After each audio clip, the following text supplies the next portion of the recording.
back, everyone, to another episode. We are here for another episode of everyone's favorite place to be on a Wednesday morning. Where else would you rather be on the internet on a Wednesday morning, Brandon? But right here at Practice, the show.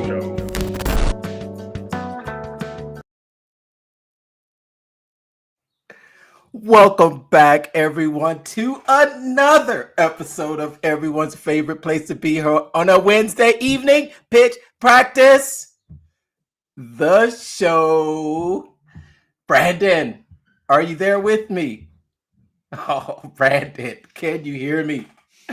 Oh, no, Brandon. Hey, Brandon. Well, my name is Mark. I'm the guy behind the Mental Marketer and the private Facebook group Funnel Building 101, I teach the newest art and science of funnel building to help content creators sell other people's stuff. And there's Brandon. He left to come back soon, hopefully, having a little bit of technical difficulties there, but let's give them about a second. If you're there watching in the audience, who are you here to see? Are you excited about tonight's episode? Are you excited about who we have coming on tonight? Give me a hashtag BarnumPT in the comments. Give me hashtag Barnum in the comments if you know who's coming on tonight. Or give me a hashtag down in the comments where you're watching from. And let's make sure while we're here, I'm going to just wait to see if Brandon comes back. And so we can get him on. And then I'm just going to check the socials here, make sure that we are good to go. Oh, my goodness, that's right. We might not be live inside of the Facebook group right now, but we'll get it posted in there as soon as possible. We're going to give Brandon a couple minutes. How is everybody doing out there? We've got an exciting episode today. And today, if you've seen the previews that I've put out there on social media, tonight's episode, we're going to be bringing on none other than the creator and the developer of the BarnumPT family of apps. If you're not familiar with BarnumPT, then definitely stick around for this episode because you're going to get an inside look, a behind the scenes look, and we're going to dive deep into it. And you can ask questions. I think our guest is going to be ready to answer questions that you might have about the software, especially if you're using it. And if you haven't been using it, and you don't know about it, then definitely tune in. It's an extension. It's a Chrome extension, right? I think it's a Chrome extension. So it's actually you go to the Chrome store and you actually download it, and of course it comes up as one of the little icons at the top of your Chrome browser that you can use while you're out there surfing the web. I use it a lot, and there's a lot of features that I like to use inside of it, from transferring my funnels over to ClickFunnels, from ClickFunnels Classic over to the new ClickFunnels, creating these screen captures, doing swipe files, one of my favorite features, and I can't wait to get into that and just showing you how to get that done too. I think Brandon should be coming on here soon, but yeah, he's gone. All right. So here's what we're going to do. I'm going to give Brandon a little bit of time. Maybe he had to reset his computer, but I'm not hearing from him. But we are going to get set up. And if you don't know, just a little bit more information about BarnumPT. It is your personal assistant located directly inside of your ClickFunnels account.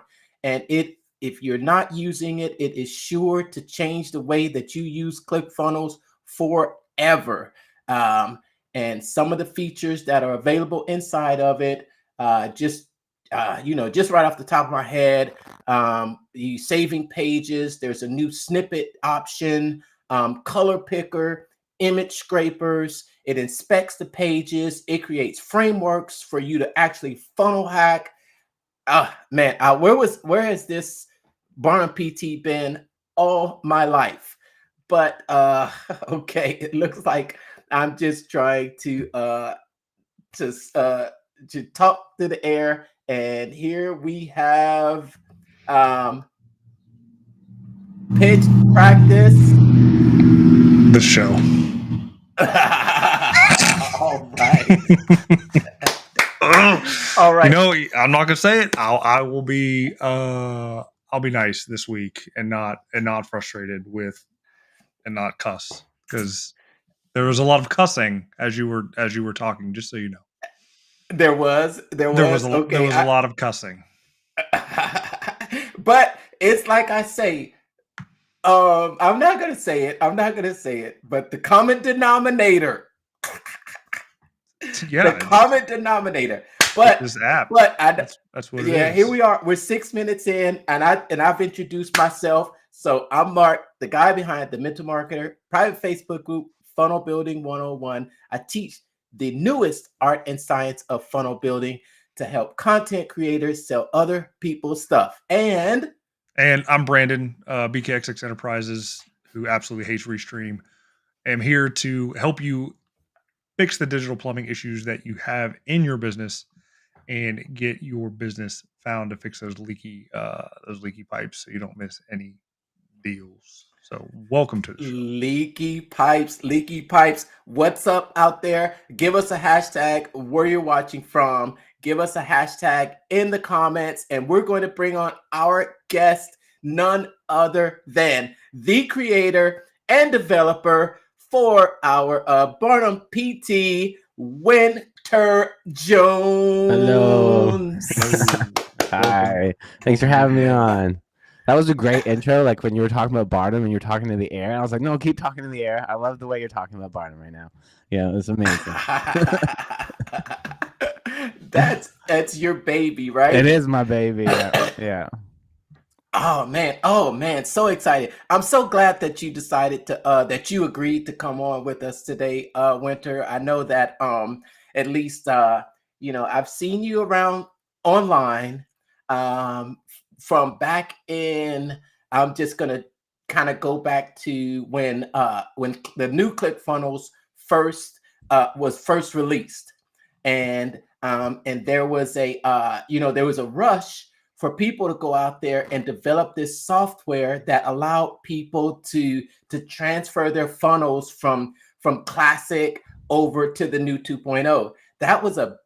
I think that was a big deal back then, right? If you remember that time? Oh yeah, it was. And like to me, and like the audience too, it was like, well, is it a no-brainer? Like people were signing up to 2.0 being like, where's the import button? Where do I import all of this stuff into? And they're like, oh, there is no import button. I'm like, wait a minute, wait, what? And then they're like, okay.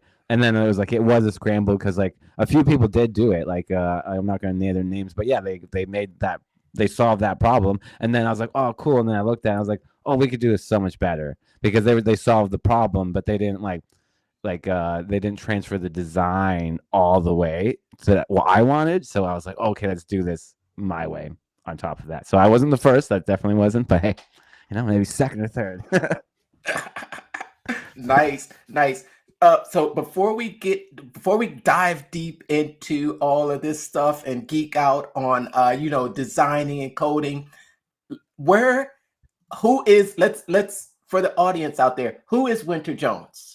What's Wynter Jones's origin story? How did you've spent 20 plus years in developing apps and websites? Give us your backstory.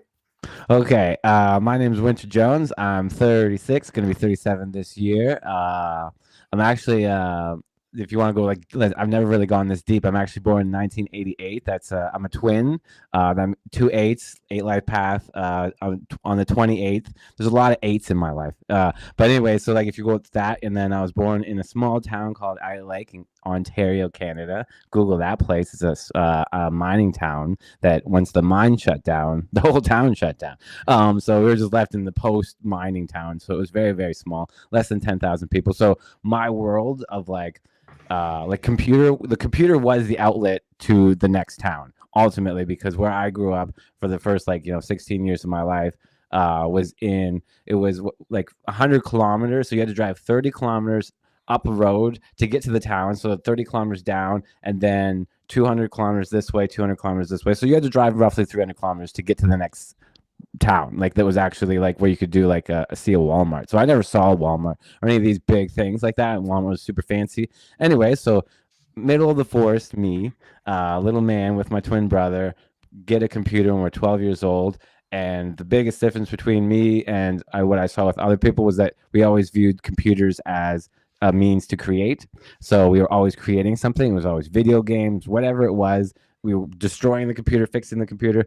And then one day my brother came, we were finding all kinds of different things to do, making video games, board games. And then he got a contract with somebody, and we were 15 or 16, and we were doing little logos. So we didn't really consider that to be anyways, we get design work when we were doing inside of high school. But here, how it gets us into the internet marketing world is this one guy came up to my brother and he's like, "Hey, can you design me this sales?" But we didn't know what the words were for this. Hey, this web page, and on the web page it would be a VHS and a VHS player, and you take the thing and you'd stick it into there, and it would play an ad that said, "Hey, you stick your email as a cost per action thing, and you stick your email, and then you win a potential to win the TV or the whatever it was, right?" Mm-hmm. And then we would do these little things, and the whole time we thought, no one's winning this TV. No, you don't win these TVs.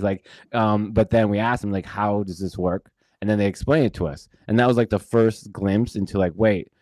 Oh, we're doing stuff for clients, but they're the masterminds. Why are we doing this? Why are we doing your logo? Why are we doing your email? Why are we doing this? Because they're on the opposite side of that, going, "Hey, I need this for this. I need this for this." So we were slowly trying to piece that together.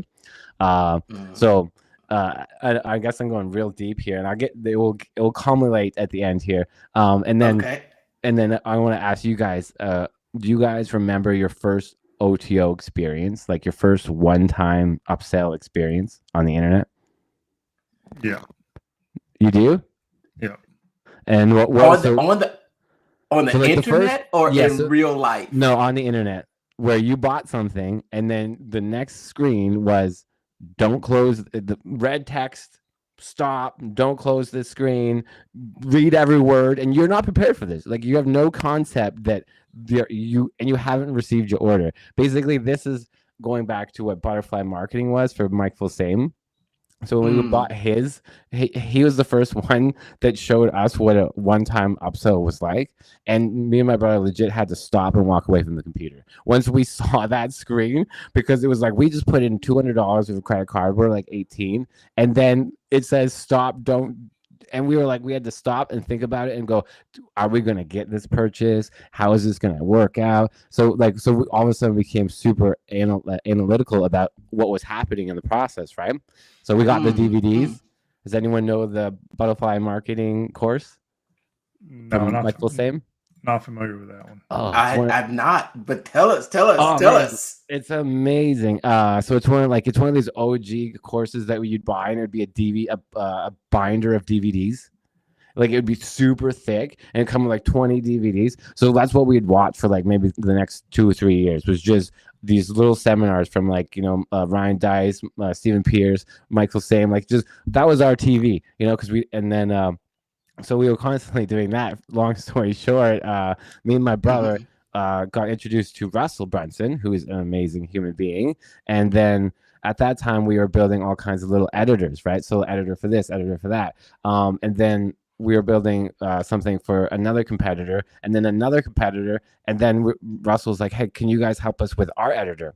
And we were like, "Oh, cool." So I was helping with ClickFunnels pre-editor, and it was purple. If you guys can remember ClickFunnels editor that was purple, that only existed for maybe 2 months. Wow. Yeah, that existed, and I was doing templates for it. And then, but the way we were doing that was so weird. And then my brother had Pulse editor, which was, and then that got turned into the ClickFunnels Classic editor that we have now, that got upgraded by me over the years. So the one that you see right now inside of ClickFunnels Classic is what I did, because my brother built it. Then I built on top of it for like the next like 3 years. So like basically there's some things that I'm going to point to in ClickFunnels Classic that Barnum answers. And yeah, yeah, so there's some fun thing. So ultimately, long story short, middle of nowhere, computer, ClickFunnels. That's my story. Oh, I love it. I love it because your history is deep. Your history of funnel building and your history of experience with editors and working inside of what, I think, here's what I think. Your work has made what everybody else sees easy. Thank Do you. you agree? Yeah. I mean, that is beyond incredible. Like it let's say it took a long time for me to even get close to thinking like that, because we're just so close to the product and like, doing everything we can, but to step back and be like, oh wait, I did help somebody. This did help somebody who wouldn't have gone into web design. I call it web design, but like getting a website, getting a funnel done, and then all of a sudden they do, and that's not the obstacle anymore. The obstacle is the marketing and the XYZ, and it's like, oh cool, like you're getting along the journey here, because ultimately when we built ClickFunnels Classic, there's one goal for the editor, is to get you out of the editor as soon as possible. It's like we thought if you were in there for longer than an hour, we screwed up. Somewhere along the line we didn't, but then people started liking it, and then they're like, I love it, I spend so much time, and you're like, oh no, you're not supposed to. You're supposed to be marketing these things. But yeah. No, I've gotten lost into a build or two myself, but I can say with the new tech that's out now and what you've recently built was like a complete lifesaver. I got a fitness client. I got a fitness client that is, it's not a knock against her for what she is. She's a bit spastic, and when she wants to put something out, she wants it like now, right? And she's like, I just want to give this course away for free.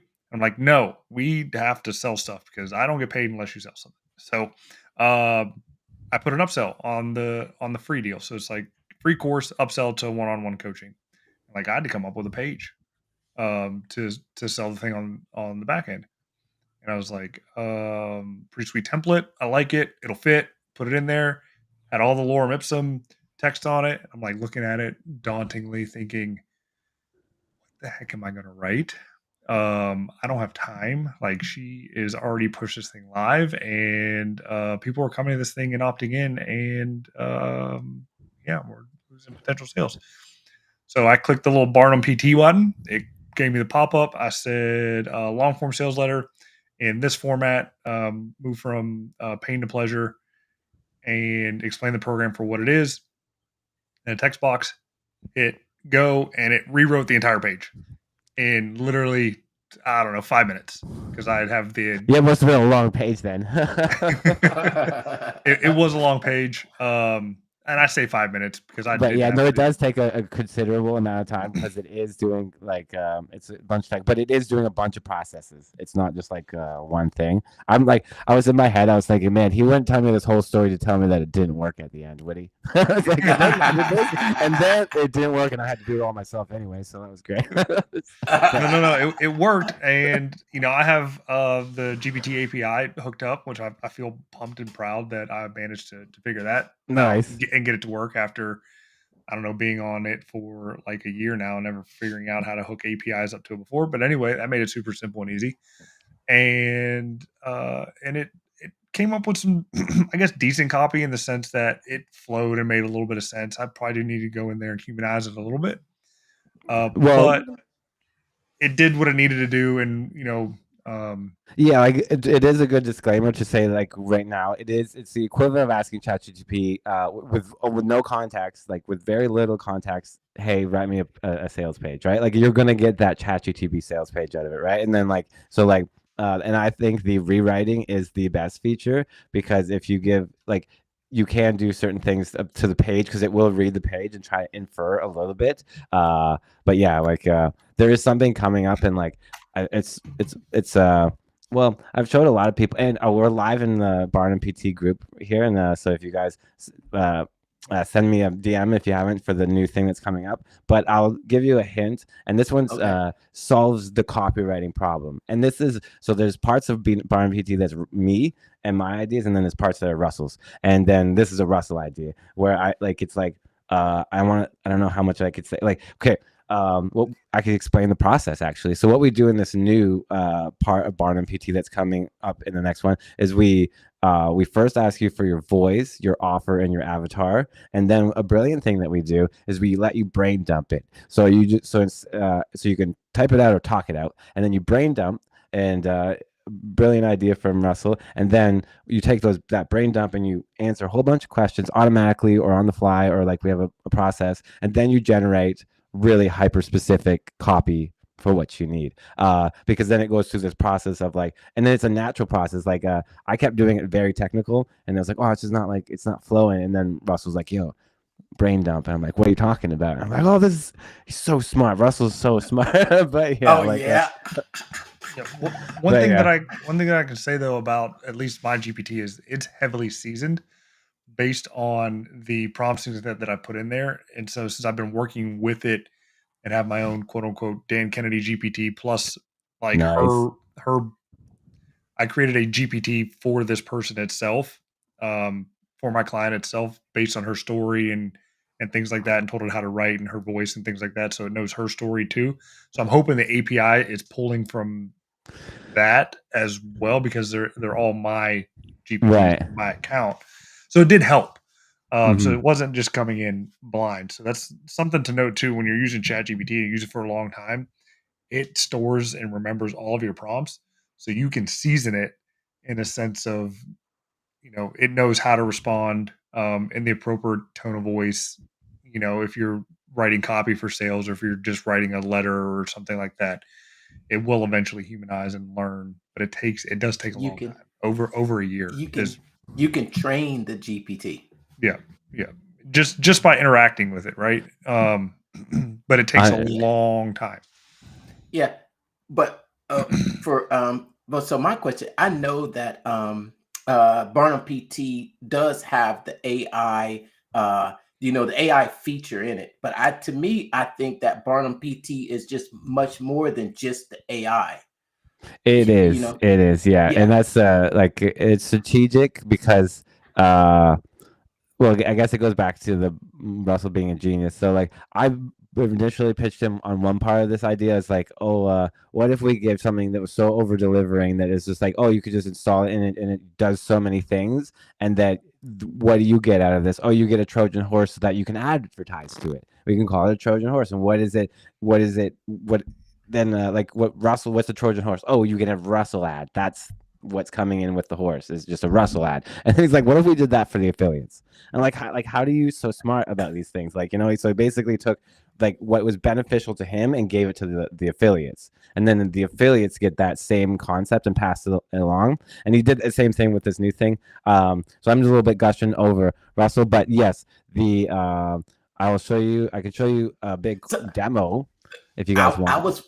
I was wondering, because now you reveal that, I guess I was wondering how did you come up with this idea of BarnumPT, or was this a combination of you and Russell, and that's how this idea came about?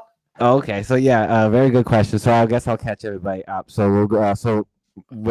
We met Russell, me and my brother, and then we started working on ClickFunnels, and then my brother, if you go open the first book from Russell, well, my brother was a co-founder of ClickFunnels, so we worked with it. So I worked, but he owned ClickFunnels, and then he sold his portion and left, and then I went with my brother, right? And then we did that in 2017 or something. So basically, we were out of ClickFunnels for like 4 or 5 years. And then when ClickFunnels 2.0 came back in, then I was like the biggest fan. I'm like, and then the Geek Out group, which are like, Susan, Dan Havey, and Andrea Peer, like these guys, they're amazing people. So I was like, we were like religiously watching them tell us about ClickFunnels 2.0. Like I would do little. I know some people who are best friends who work for ClickFunnels, and they would come to my house once in a while, and they'd open up their laptop, and then they'd be talking, and I'd be like listening, being like, "Oh, what's this?" Like, because I'm trying to figure out what's coming. Really? Yeah, so I'm as part of the audience too, but I'm trying to sneak a little peek, but at the same time, not too much of a peek because I want to be excited too, just like everyone else is. And then 2.0 came, everyone was very excited. You could see the market was going up and down in terms of like their opinion on it. And then I was like, okay, well, I love ClickFunnels. I'm a part of it. Maybe after all we've been through, maybe I can come in and do something. And then I asked Russell, and he was like, yeah, of course. And then they like hired me the next week. And I was like, this is amazing. Like, you guys are so nice to me. Yeah. Yeah. So I got to work on ClickFunnels 2.0. So the dashboard that you'll see, well, it's not there anymore, but the flow inside ClickFunnels 2.0 where it says pick your funnel and it has all those little boxes and whatever. I did that. So me and Russell worked together on that. So, and then a few things that I did with the editor, nothing too big. One thing that I was doing with ClickFunnels 2.0 was going through the Uncanny. They still have it, but that feedback board. I would go through that religiously and just try to find out all the best ideas that the audience was coming up with. And some was amazing. Like one was like some of them are so obvious that you just don't even see until someone tells you. Like the colors. So we did blue, orange, green, blue, yellow. So that everyone can define these things. But then what is a column? And we're like, whatever, column's gray. Like it's kind of just in the background. And someone's like, hey, why don't you make it like dark? Like, why don't you make it stand out? Like, and then it was like, oh yeah. And then we made it stand. I was like, this is obvious. Like, so that's like really what you look at ClickFunnels 2.0 right now. It really is a culmination of what the community is saying. Like there's a lot of things we want to be there, but there's like a balance. But it really, when you look at what's there, it's like, oh, actually, like this guy said that, and this guy said that, and this guy said that, and all these ideas all came together through the synthesis of the development team. So, and now being a little bit more frank about this, you can see, imagine now ClickFunnels startup, us guys, like maybe like 10 people all, and everyone who's all doing ClickFunnels at that time has full authority to do what they want to do, right? Like we tell each other, but we just do the thing and we just keep rolling, right? Whereas now it's so big that the authority for an individual to go out and just do something, it has to have a bigger team and a bigger team and a bigger team, right? So it's just a natural thing for big companies. So it's a big company. So that's where I started to rub head, like, started to be like, okay, I'm not grooving, like we used to run so fast and now we're running like a mile a minute, and like, and it was starting to get on like all the bureaucracy. Yeah. Just like it, like let's talk about the problem more than let's solve the problem. But that just needs to happen. Like that's just big company politics, right? Like that's just it. Imagine working at Shopify now, like, like change the homepage. I dare you. No one's going to let you. Like, it's got to go through several levels of management and approval. 100%. So, and like that's to protect the brand and all this stuff. And like if we look at like so just to say all of that is to say, okay, I took an absent. I was like, you guys are amazing. It was 8 months. I am gonna find something else to do because it's finding no joy in what I was doing at that moment. But of course I still love ClickFunnels, and then I started doing I did the transfer tool, stopped it, did the ClickFunnels, then decided, okay, it's a little bit too much for me.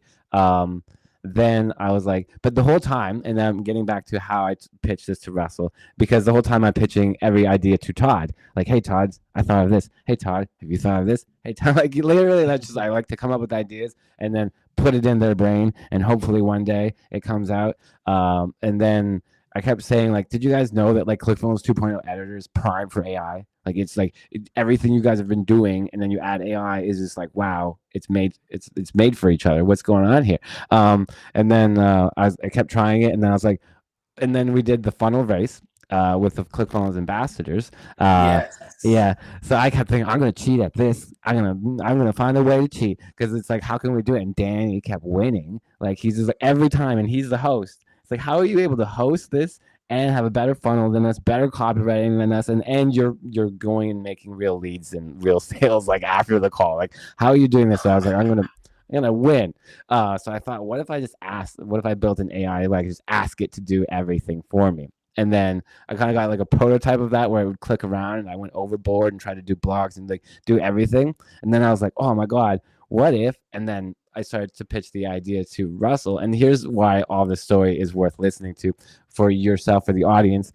Is so you're going to pitch an idea that you're very, very, very excited about, and you think the other person could be very, very excited about it too. But you have to break through, because I've already told Russell 100 ideas, like 1,000 ideas at this point. But I knew I wanted to break through with this one, right? So what I did is I made a presentation, but I knew in the first 30 seconds I needed to get his attention, like, Nick, stop and watch it. So what I did is I used his favorite song and used like the first 30 seconds just on things that he liked.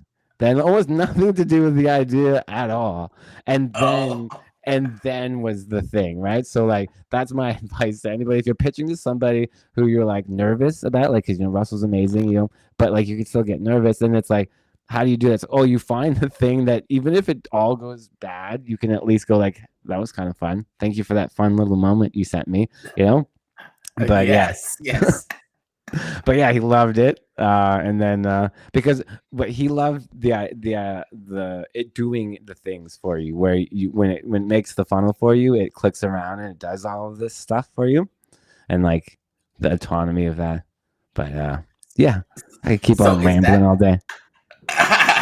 So that's the idea of BarnumPT. So that's where the idea came from. Building the BarnumPT was basically, I love how you explain that. And that's just, for those out there listening, you're dropping some golden nuggets here, Wynter. Thank you. You were going into the actual feedback loop from people that were using the software.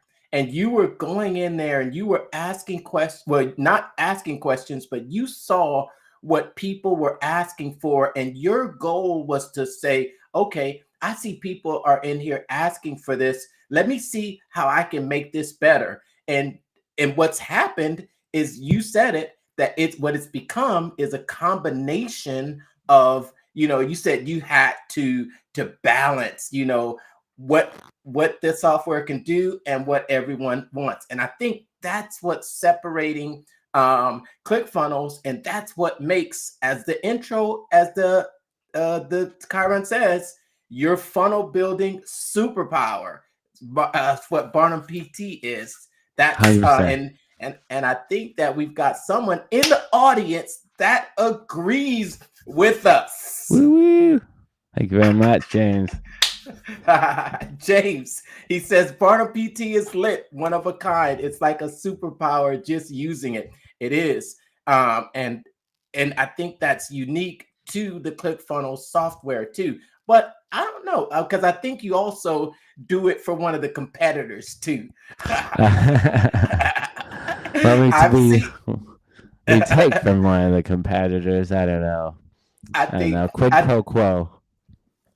I think Brandon and I have both experienced trying to go to a page and trying to copy it, and then getting that message at the top, right, Brandon?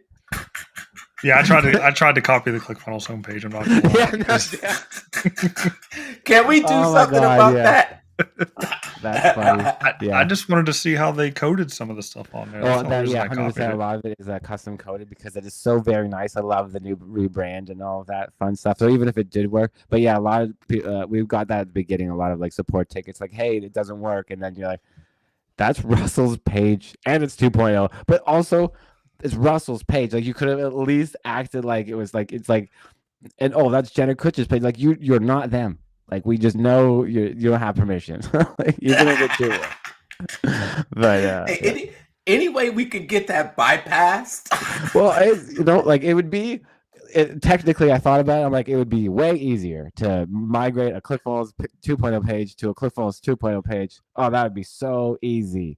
And then I'm like, but no, that's. I don't think anyone would really be happy with me to do that. I'm like, all of a sudden. So we can't copy other people's pages is basically what you're saying. Yeah, unless it's go high level. I'm like, go nuts. No, I'm just kidding. Unless it says why don't you reach out to the owner and ask for a share link, right? I Yeah, love exactly. that. Well, that's exactly it. That's exactly. If there was no share link, then well, hey, it's a free world copy. But there's a share link. There's a valid way to do this, and they have frameworks now. One thing that's interesting, just to show the shift, because like, well, think about this actually. Is a funnel hacker an agency? A funnel builder are they almost like they're almost like a contractor? You know, like Call the them re- contractor, freelance. yeah. Yeah. So like Yeah.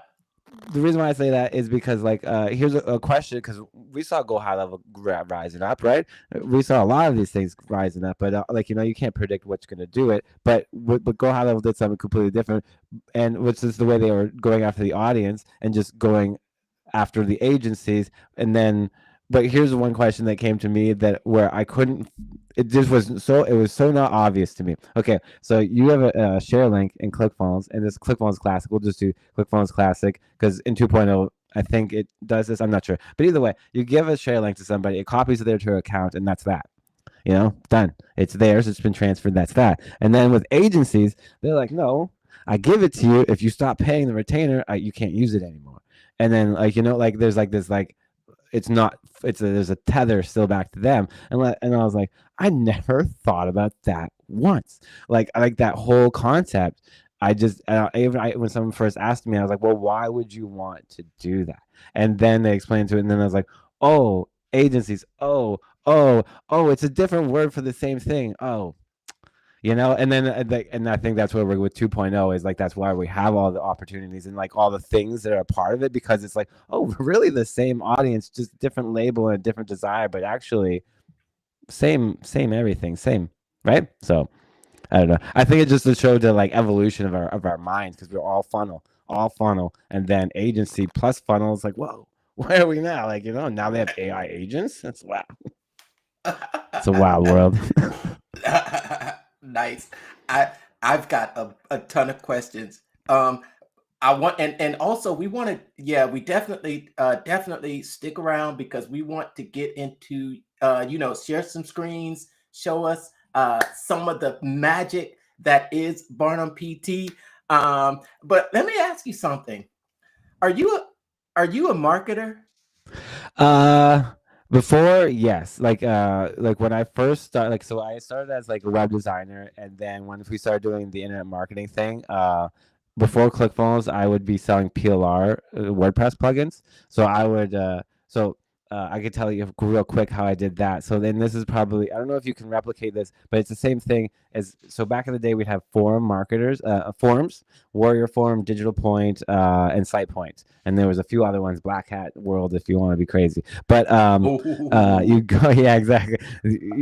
Our products would end up on there, and I would like high five myself and be like, hey, they wanted to steal from me. This is cool, but don't do that. But still, thank you for putting me in that group. But so I would sell these. So what we did is on the forums, I would sell WordPress themes and sell them one off. And it's the same thing again, where it's like I was making WordPress themes, selling them to one owner, and then one day I decide, hey, why are you buying these themes?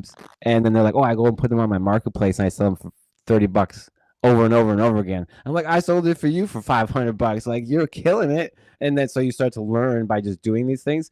But what we did is with Warrior Forum, which was a internet marketing forum, we would do the a bunch of them. But what we started to realize is that you could, like, everyone was doing their structure a bit differently. Like the front end's this and the back end's this or whatever, right? But what we started to realize is like, wait a minute, all the affiliates are going to promote the front end, right? Nobody promotes the back end unless like you're asking them to. So you say, okay, well, I'm going to do a low cost 100% affiliate upfront. So it's $7, 100% affiliate. So go ahead, promote it. It's free money. It's all you. And then the upsell is 50%, and that's like $47, right? So now what I get out of it, I get $27 per sale. But what that wasn't what we were about. That was just that was gravy money. But what we took all that. So we had like maybe like 5,000 to 10,000 people who were all buyers, and then I used that list to email for the next 5 years, and just would make a product, send to that email list, make a product, send to that email list, and that's how I'd pay my rent and do that for like so I was more marketer, product creator. Like I had to market to sell the product, but then I stopped. Like I lived off of that list for quite a while. and then ClickFunnels came Nice. around and stuff. So yeah. Nice. What a lesson out there for all those listening about what we always talking about is your email list. You growing that list. And here, Wynter has grown his email list and he's basically lived off of that email list just by sending an email out, just by creating a product and then keep growing that list, creating a product and putting offers in front of them. Man, you are just you're just a treasure trove of experience and information. And you were doing it in Warrior Forum days. You know what Warrior Forum is, right, Brandon? I've never heard of it. I didn't. Oh my God! I didn't get into the online world. No, it's like an affiliate marketplace, right? Go ahead.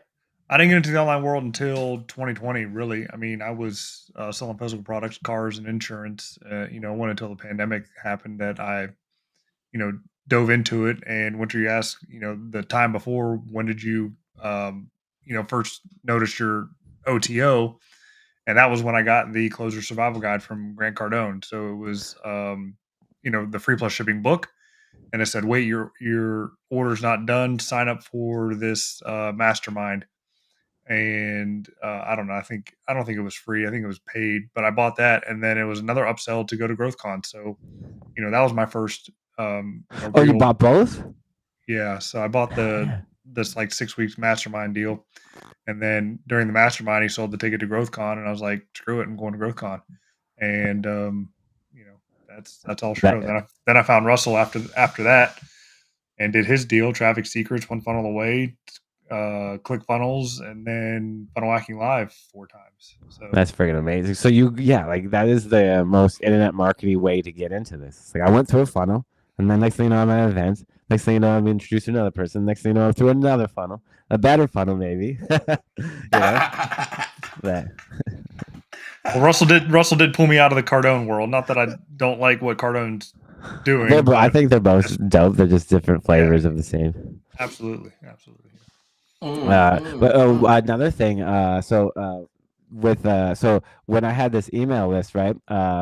Here's another little tidbit is that I spotted, and I felt like it was a hack, and then I grew to dislike it. I grew to think that I was not good. But then I see other people do it and go, wait a minute, what was I thinking? There's 2 lessons here. So if I have an email list of like 5,000, 10,000 people, but let's say 5,000 people, and I remember like maybe 2,000 would open, 700, and then like maybe 200, 300 people would buy and whatever, right? Or like, and then sometimes it would be less. But anyway, there was like a percentage that I could almost guarantee. But what was I selling them? I'd make a WordPress plugin that would do like a email thing or whatever cool thing. But I wasn't selling them the software. I was selling them the opportunity to sell the software. So, hey guys, I have this new thing. It does this. Awesome. You can buy it right now with PLR rights, and you can go sell it to your list. Sorry for coughing, but that's the if you want to sell to marketers, sell the opportunity. Don't sell the thing. That was wow. That. And then wow. That was a bomb. But yeah, legit. I felt. The reason why I felt like I have to cough. Sorry. I'm sorry. The reason why I felt bad about it was because people would buy my product and then go make 30 grand. And then someone would come back and say, hey, they're selling master resale rights to your product in the back end of their thing and blah, blah, blah, blah. And I'm supposed to go be the strong arm and tell them to stop doing that. And then I'm like, you're sold it. You're done. I can't do anything about that. And then it started to get to the point where I felt like the service that I was doing, like I started being like, my clients are going to be richer than me, because as long as they're richer than me, then I can always ask them for money because they are making money. But then that flipped to being like, they're making more money than me. This is not fun. This sucks. And then all the good faith and all the service that I was doing turned on a dime. And then I started being like, no, PLR is bad. Don't ever do PLR. Like, why would you ever sell your soul down the river like that? Like, why would anyone do that? And then I like meet like amazing people like Paul Counts who like do the PLR. I'm like, man, what? Like, this is so good. Like, why? What turned in my brain and made me start to think like that? And then how this gets back to another piece of advice. So at Funnel Hacking Live this year, we had so many 16-year-olds. I was blown away. Like so many young people. I don't know if they're all 16, but the point is they were like young. And and one of them I wouldn't have noticed this until someone like introduced me to this, what was happening. Then he's like, hey, we're part of the young teenagers group here.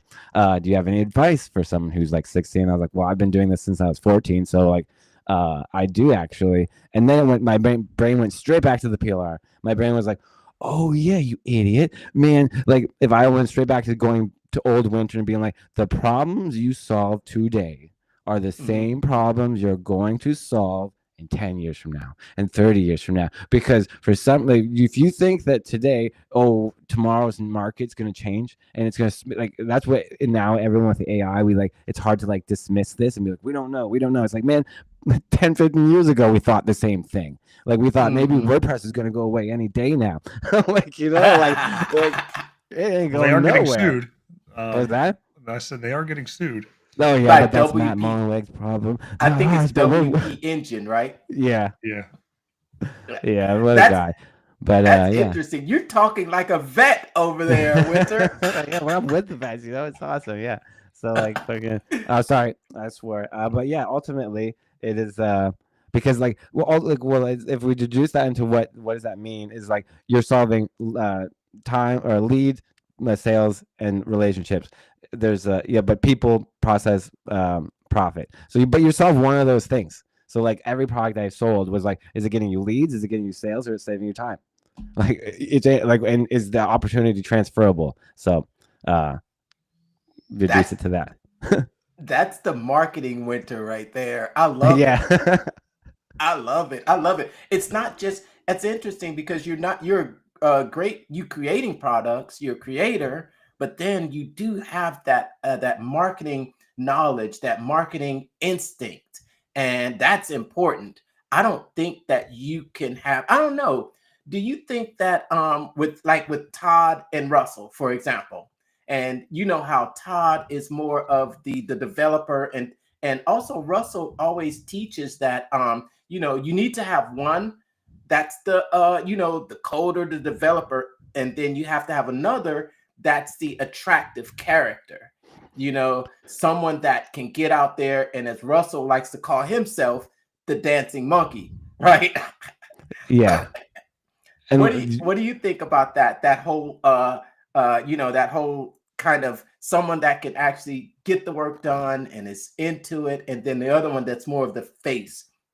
I 100% agree with that, and like I like deduce it to like you need like a technical founder, a design founder, the marketing, and then an accountant. So like really, when you think about it, it's like okay, Todd, Russell. Like, there was a few other people, but we'll just say Todd, Russell, and then there's Jake was the designer. But who cares about design right now? Oh, by the way, do you guys even know who did the logo and who brought that forward? Dan Usher. Like big props to Dan Usher, who brought the new redesign forward on ClickFunnels. That was it. That was the new one. Yeah, like, and Dan Usher, if you guys don't know who he is, he did all the videos for like ClickFunnels, like the Funnel Hacking Live. So like I know it's a tangent, but from the guy who's like filming all of this stuff and then seeing it evolve, and then him to be like, you know what, it needs to look like this now. And then and he was right, and it's just like, oh, you're like, that was amazing. You like the redesign. Oh, I love it. Like it's unreal, like how like good they did that. Man, I'm such a tangent guy that I forgot what your real question was. No, it was about one person on the marketing side and one in the technical side. So the unsung hero here is it's easy to say Russell and Todd, but yes, the real unsung hero is John Parks. Because he's John Parks? Yes, John Parks. He's the one who does all the ads, and then we have Brent Copetiers. These are the people who who allow Russell and Todd to go and like we have a concept of a green field, and hopefully everyone who's working on the internet feels like they have a green field in front of them. Like, or is it like everything's defined for you and you're just trying to find your patch of green field? But like, as long as like Russell can go, this is all to I can do whatever I want in this field, and I have the team to support me, and then Todd can do the same thing. But who allows them to do that, right? It's the people who are like, hey, I know every single number, I know how much we're spending on ads. Like, you want to do that? Boom, we're doing that, and this is happening, this is happening, this is happening. Like one time, like Russell, I went to his office multiple times. One time, this is when I saw the power of an assistant. Go to the office, tires broken or whatever, see it. A few hours later, come outside, the tire's fixed. I'm like, how did the tire get fixed? He's like, yeah, my assistant went out and fixed the tire. I was like, yeah, of course. But you have to experience to see and ask, and then you start to go, wait, like, yeah, there is efficient ways to do these things. But yeah, man, we've done it almost an hour and I haven't shown anything. You guys rock. No, it's almost 50 minutes. I know. I'm like, okay. All right. I tried to share a screen at least for like creating a funnel on the fly. I don't know if you can see it or not, but I can't. I hadn't seen it. Let's get we gotta show. Let's show what we want to see is a transfer of a funnel from classic to new ClickFunnels using BarnumPT. Okay, we can do that. I'm just gonna log into some things here, and hopefully everything. Yeah, I'm all locked up on my side. I can't do anything because there's been some updates, and I think that's one of the features that most people are really excited about inside of BarnumPT. They may not even know some of the other features that are available there. There's so many features that even when we try to do like support with the team, and I'll like describe what's going on with it and like go through it all, and like most times they're like, I didn't know that existed. It's like, yeah, there's a lot. In fact, like I almost think like, how do I start cutting it out? I'm like, wait a minute, no, that's not what you're supposed to do. You're supposed to add. No, just kidding. But okay, I'm kind of set up here. I think we're gonna do my screen. So we'll do screen one. Hopefully everything doesn't kick me off. I got it. Okay. See it. Let me know when you're ready. Okay, yeah, I'm ready. I'm just gonna go to maybe a better design here. And like, yeah, a lot of things have. So could we see my screen? Right. Yes, sir. If you're just tuning in right now, we have Wynter Jones with us, the creator and the developer of BarnumPT, your personal superpower to build funnels inside of ClickFunnels, the new version. If you didn't know, it is built in directly inside. And we're going to get a hands-on, behind the scenes, bird's eye view from the man himself. Like, yeah. Okay. Everything went away as soon as I. Okay. I'm still live, right? You can still see the screen? Yep. Yes. Okay, awesome. So first thing you want to do is go to Chrome Web Store and go to BarnumPT, or just search into Google. It is available for Microsoft Edge as well. We did have it available for Firefox, but that became so much of a problem for me that I had to just axe it. And we'll come back to it later once the team has grown, or like I have more time to do it. But Firefox is just a whole different beast. And there was only 40 people using it. So we have almost 3,000 people over here. So it's been tested a lot. Like there's a lot of things that it does. So like there's let's say this, when ClickFunnels shifts, so does Barnum, and I have to update Barnum to accommodate for that shift. So if there's a UI change or something, so something will work today maybe, and then all of a sudden tomorrow something new is added, and I have to be just as quick to get on the ball. But with that out of the way, so add it to your Chrome, and then it's going to add it to your toolbar, and then you just pin it. So that way you have it in your toolbar like this, so that you can access the tools. There's only a few pages that are restricted. You probably won't see this message very often, but it's just a Google restriction for privacy reasons. When you open it, it's going to ask you to log in, first of all. And if you want, we're not too much of a pitch on this whole thing. But go to BarnumPT.com, watch this amazing video from Russell, done by Ray Kapersky, who's an amazing videographer guy. That's my wife, Alicia. She really did say that. So then you'll log in. You can create a free account, and then you'll pop open this, and it'll ask you to log in. And then once you're logged in, then you'll see the dashboard, the it's going to do a lot of things, and I'm going to first show off the page transfer and then just kind of like highlight some of the more generic things in terms of they're not ClickFunnels specific. They're just going to help you in general, and then we'll go back into the ClickFunnels things. And I will probably go off the rails a little bit, but I'll try to give you some tidbits on ClickFunnels that is only known through me. So if you click on apps here, editor apps, beta, you're welcome. I am the king of beta. Every time I say that, it feels like weird to say, but I could put beta labels on something and leave it there for like 10 years. Here's proof. Editor apps. So I did this, and I had this whole concept of like, how are we going to add on to ClickFunnels without breaking and doing all this stuff. It's like, okay, perfect editor apps, and then that happened, and then life happened, and then it's still here. So that exists, and I'm going to show you how BarnumPT solves this problem in 2.0, which is an amazing thing. Little bit of a hack. If you go to, for all the developers out there, anybody who's interested, on every single ClickFunnels Classic page, I made it so that I can identify what a ClickFunnels Classic page is immediately. And HTML ClickFunnels Classic I did have a comment that would be like a huge bar across the top, but people got mad at that, and I was like, who's checking the HTML? It even would say my name, but it doesn't say that.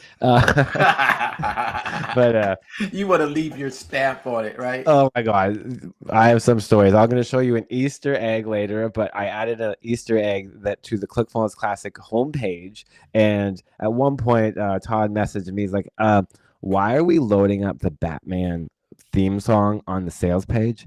And I was like, "Oh, the code's wrong. It's not supposed to preload it." He's like, "Well, why is it there?" I was like, "Oh, if you press up, up, down, down, left, right, A, B, Russell will come up and the Batman song will play, and he'll be Batman's got, and it shows the light and everything." It's like, why is that on the page? Like, I thought it was funny, but nobody ever triggered it. But we paid to serve it. Okay, so you're inside ClickFunnels Classic, one of the best. You go to your preview page, and you could do this with any ClickFunnels Classic page as long as you have permission from somebody. So we have this toolbar. When you click on it, it's going to open up, and you're going to have a lot of options and more potentially, and it can be overwhelming, and it's like over delivery is our thing, so you're going to like see a lot, and this process for a lot of people is very confusing, and we're trying to do the help center again, because I wish it was just like click a button, copy paste. It's just not that way. So what we're going to do is we're going to visit the page that we want to copy, open up the tool belt here, go down to save page as copy, click here, and then it's going to identify what the page is. It's either ClickFunnels Classic, Go High Level, we're working on system, we have working on Elementor. And if you're an expert like in lead pages and you're like, hey, I have some time and you want to help me out, like the real thing is, the reason why we don't support more is because I have to become an expert in all of these things to actually do it well, and I'm not an expert. So, but I am an expert in ClickFunnels Classic. So we click on confirm, click on copy the page, and it's going to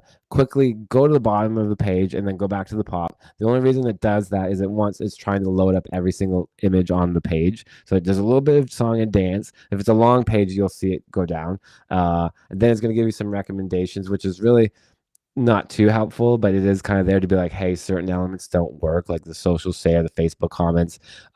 We do support certain things that I'll show you how that works. So like, for instance, I'll jump back to it. Okay, so we copied the page, right? So now it's like gone. Where did it go? So people like, confusing. So going over to ClickFunnels, what a lot of people will do is they'll go straight to the ClickFunnels, because you can access Barnum in multiple ways. So you can access Barnum here, there's a dashboard, then there's also the assistant here. So people will click here, and then they'll get a little bit annoyed, and then like, I can't paste my thing in, because that's actually just for building funnels. You actually have to go to the page, or just like any page, and then once you're in the page, ideally a blank page, then you have to click on the BarnumPT icon inside the editor. And once you do this, now you're going to access a whole bunch of new features that are different, and then you're going to go to your library. So you save that page to your library, so now you can use it multiple times, and it's the benefit here. Click on copied pages. It's going to load up what you've copied in the past, some system pages that I've been trying here. And then we're going to click on import, and it's going to import that page onto the page that you have right on the screen in front of you. The danger here is that you could potentially overwrite something that you didn't actually want to overwrite. So like we have a page history feature and it didn't trigger, right? So like that's not fun. So I'm gonna put that on a to-do list. I was really hoping it would, but this is kind of like, if it's more like I'm trying to solve this. Like I have a page history and I have another backup thing that triggers if you make a change. It's just if we can collectively all go to whatever Facebook, ClickFunnels feedback and tell them to support version history, then my life would be so much easier, because then, and everyone's life would be easier, because then we can make a change on a ClickFunnels page and then go out of it and then go on. But that's the only danger right now, is that we've had a few cases where people have overwritten their pages and they did not want that to happen, and we had to escalate it. And we did get their pages back. It is possible, but it was not a comfortable experience for anyone involved. So now we have our ClickFunnels Classic page into ClickFunnels 2.0. And one thing we're going to notice is that this little element right here with Tom Ford, little Tom Ford over here. If we go to ClickFunnels Classic, this is a featured image element. And what this is just, an image with some text, right? But ClickFunnels Classic, ClickFunnels 2.0 does not do that, right? There is no featured image thing. So what we do is we turn it into a flex container on the fly. So it's just an image with the flex container, right? So I try to do that with as many elements as I can. Also, you're going to notice that a lot of like the inputs aren't the same design, because you'll see like the icon, the border, the color, all these like subtle details, even on the buttons and stuff, is because fundamentally they're two separate systems. And when I did go full pixel perfect, what ended up happening is you couldn't edit the page very well. The editing became really cumbersome. And then it was like, okay, so we have to find this balance of, hey, did we get your page over? Yes. Cool. Is it perfect? No. Is there work to do? Yes. So at the end of the day, Barnum is 80 and you're 20. So 80% AI, 20% you have to do something. And almost every single case with BarnumPT, there's something you have to do afterwards, right? And here's a really good way that I like to tell people. And so here's a tidbit. ClickFunnels Classic is broken by default. It's your job to fix it. So if you take that concept, it's not a bad concept. The point is that the funnel isn't made for you. You have to put it together. The pages aren't done for you. You have to like write the copy. Like, so basically, but it's all the pieces are there. It's just you're taking it all and you're compiling it. It's, I say broken because it don't work until you fix it to make it work, right? So that's my fundamental philosophy on a lot of these things. So that's the page transfer. We're gonna go high level here. I have a question for you. Yeah, go ahead. I'm not going to do that, but you could do it to go high level as well. Sorry. What's your question? Okay. Now, when you're pasting these inside of the new ClickFunnels, there's a funnel and there are individual pages. And does this transfer tool work on all of the page types inside of ClickFunnels? Or is it just the funnels? Or is it just the funnels? At the moment, it is just the funnels. So if we were to go to a site page, a landing page, so I did have it so that Barnum would show up here, and this is like from a thing. And then there was this weird issue. Let me see if it's okay. So yeah, it's definitely coming back. There was just one weird issue that I was like, oh, I have to remove it because it was there and I removed. Yeah, so it is coming back, but it won't be there for everything. I think. Let me see. No, it's definitely not there because I was looking for it because I was building a local landing page for a roofing company that I work for, and I was thinking, hey, I just wrote all this copy for my fitness person. I want to do this for this roofing guy, so I don't have to write all this copy again. And I'm like, where's the BarnumPT at for me to do this? And yeah, 100%. So I'll definitely add that. And I was just trying to see like what is like the way to do that. Like you'd have to like make it in the funnel, and then it would show up here, and then you'd have to clone it, and then you have two in there. It was more. It's ultimately just an oversight on my part because with ClickFunnels, it's easy to forget how massive it is. Like so, we have landing pages, site pages, funnel pages. I think blogs. that's it, right? Yeah, blogs. Yeah, sites and blogs. and there's the funnels. The funnels are the where we were at when you actually pasted that the page in Mm-hmm. there, because it shows on this side the different steps of the funnels. But the landing pages are just individual pages. Okay, so that's good to know. Yep. Yeah, It exactly. Yeah. does not work there because I tried. Yeah, it does not. Yeah, It does right. not, because the saving mechanism is slightly different. So I have to fix that. But so we got two things to fix so far. We're gonna find a lot, but but this is super valuable to me. Like this is like I want it to work and to work for the people who are it's for, right? And like I don't know. When I did delete it, and I was like, oh, who's gonna actually do that? But then it's like, yeah, no, like I'm forcing like weird ways to like get to things. And ideally, if you guys are like me, the purist or whatever, you don't want two pages in your account like that do the same thing. Like ideally, it's all nice and clean. But with us, with when I say us, me and Russell, is like funnels, like click funnels, put that at the top. That's what I click on. Like I almost forget that there's courses. I forget that there's anything else. So thank you very much for the reminder that Yes. there really is more to this than Oh funnels. my gosh. Message hubs. Yeah, there's so much more inside of ClickFunnels now. It's so big that you can almost not even use like you can almost just not use the editor at all. Like with ClickFunnels 2.0, you could just like put your leads in through some other WordPress, doesn't even matter. But there's all the powers in the back end, and then the editor's almost like it flipped from being like this is just now like just helpful and like more or less fun, because like I've spent a lot of time in this new editor, like a lot. Oh, I also did a lot of these templates. Yeah, I did these templates. I don't know. There's a thing with templates. They seem fun when you first make them, and then over time, I become less excited about them because we need more, I guess. That's awesome. That's awesome. Well, thank you. That is an excellent example showing how to transfer funnels from classic to the new ClickFunnels. And I love the way you put it. It's about 80% of the transfer tool, but it will still require about 20% to go in there and get it exactly the way you want it. I think that's one of the I think that's an important feature that is valuable to most everyone out there. Now, let's dig into some of the other features and what you have coming new. Sora, AI. All right. I mean, now we're getting into it. Okay. Okay. Well, I'm gonna give a little bit of an overview just on something, and then we'll jump into the more like up and coming stuff. So like when you do okay, I'm gonna show you a lot. So I'm gonna just do a really quick rapid fire thing,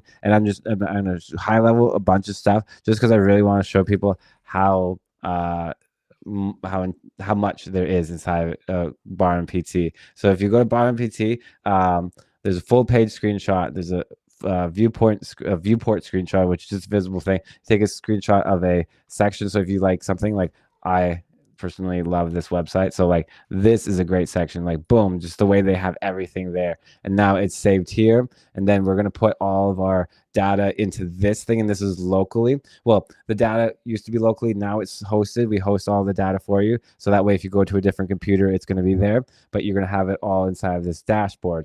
And then I'm going to go back here. We have a color picker. Anytime you need a color, you just go ahead and grab one.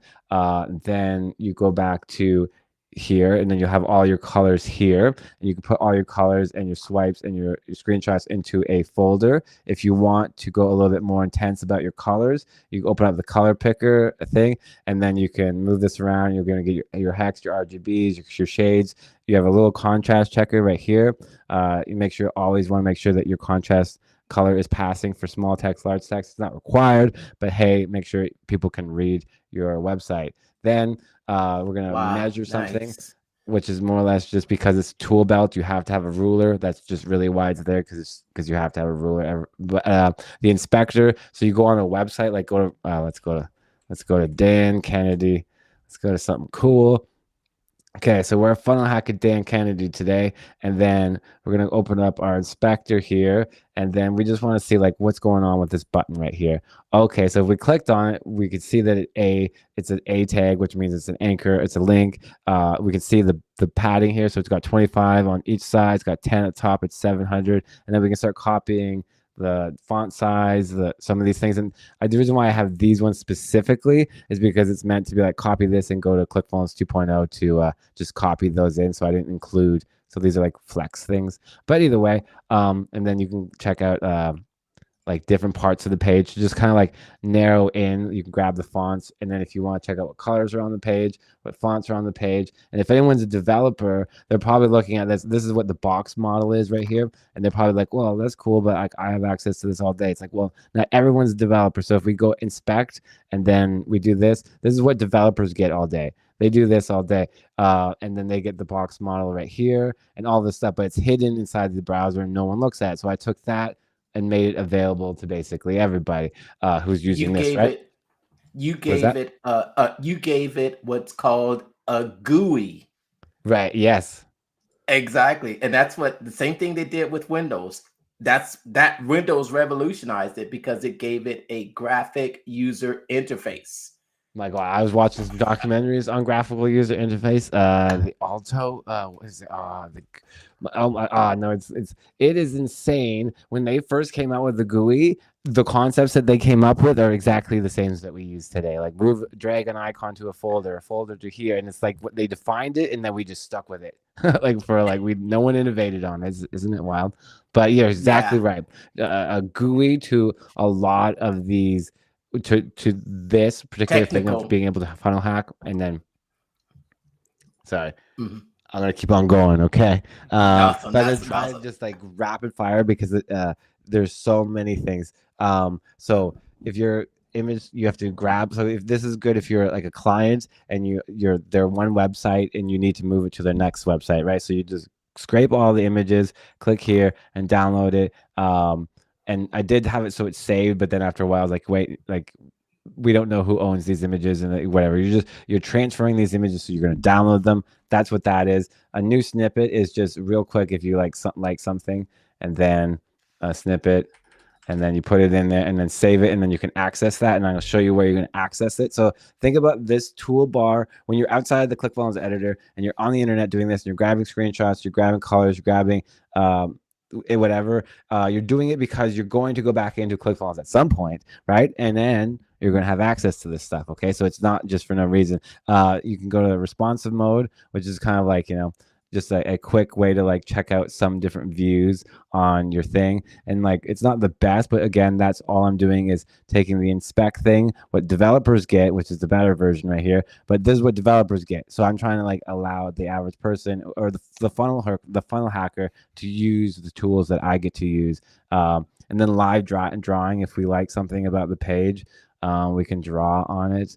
So we can be like, okay, it's got a little mustache now. And if we go down and we're like, we like this part about the page and we just want to describe that, and we can just mark up the page, right? Say I'm talking to a client, like we don't actually want that, but we do like that, right? And then I want to save this. I could save it. I can save it, and then when I come back to this page and then turn the live drawing back on, I should still have all of the things that I kept on the page. So that's just another way to like funnel hack. I got something to say for me on the page to just mark it up, right? So, and then editor apps, that's just a link to another thing. And then Barnum scripts, where that's the thing I told you about that I'm not going to get into. Barnum editor apps is the one fun thing. So what is Barnum apps is the thing from ClickFunnels Classic is whatever is the apps, the app idea, the editor thing. So you go to BarnumApps.com. There's just a way to view them. You can see I have this page sucks. I need to really let's not even look at this page. It's a bad page. I'm going to redesign that page, but you're going to see how that affects the actual page in a second. We could do a wireframe, which is like copying the page. So if we do, I still have it. Okay. So if we do a wireframe, then we're going to, every time it stops for a second, I get like a little bit panicked. Okay, and then we're gonna go to our wireframes, And then it's the same concept except for what your wireframes you can copy from any ClickFunnels Classic or Go High Level page, because it's going to get rid of all the text, it's going to get rid of all the images, it's going to get rid of everything except for the layout, and it's going to replace the text. So basically, you're like, I want the structure of this page, but I don't want to unethically go through all of the problems that I need to remove everything. Well, that's what that does. And here's a fun stat: there's almost 20,000 pages transferred, and there's 300 wireframes made. That's a huge discrepancy. So no one's using this feature. Then let me ask. And you said that you can go to any ClickFunnels page, even 2.0.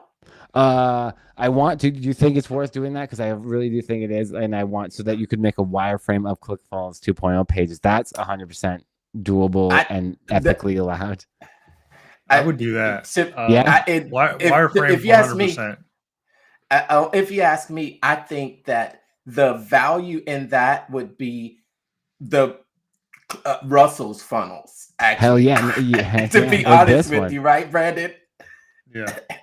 To be honest, that's great. I'll definitely add that because that's the one thing. It's like, yeah, because we need to get 2.0 in the fold, and nobody's using the wireframe idea. Maybe like for a variety of reasons. But if it was a wireframe for 2.0, then you go to a 2.0 page, it's going to say restricted page, but then I can make it say, hey, you can grab a wireframe though.